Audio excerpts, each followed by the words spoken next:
এখন ইরান ইউরেনিয়ামকে 60% পর্যন্ত সমৃদ্ধ করতে পারে, এই ক্যাপাসিটি তার আছে।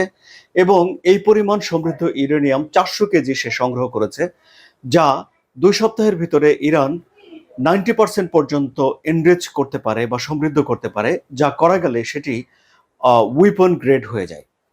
সুতরাং এই ক্যাপাসিটির জায়গা থেকে এখন যুক্তরাষ্ট্র বলছে যে ইরানকে সবকিছু গুটিয়ে ফেলতে হবে একটা নির্দিষ্ট সময়ের পর, অর্থাৎ ওই যে আন্তর্জাতিক কনসর্টিয়ামটা গঠিত হবে ততদিন পর্যন্ত ইরান চালিয়ে যেতে পারবে। এর আগে 2015 সালে যে চুক্তি হয়েছিল, সেই চুক্তিতে ইরান 3.67% ইউরেনিয়াম সমৃদ্ধ করার ক্ষমতা নিজের হাতে রাখবে।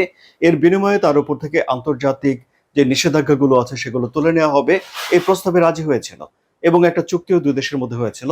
কিন্তু ডোনাল্ড ট্রাম্প এসে 2018 সালে সেই চুক্তিটি দুমড়ে মুচড়ে ফেলেন, মানে ছুড়ে দেন, যুক্তরাষ্ট্রকে সেই চুক্তি থেকে বের করে নিয়ে যান। ইরানও তখন 3.67% থেকে ইউরেনিয়াম সমৃদ্ধ করার পরিমাণ বাড়িয়ে 60%-এ উন্নীত করে ফেলেছে।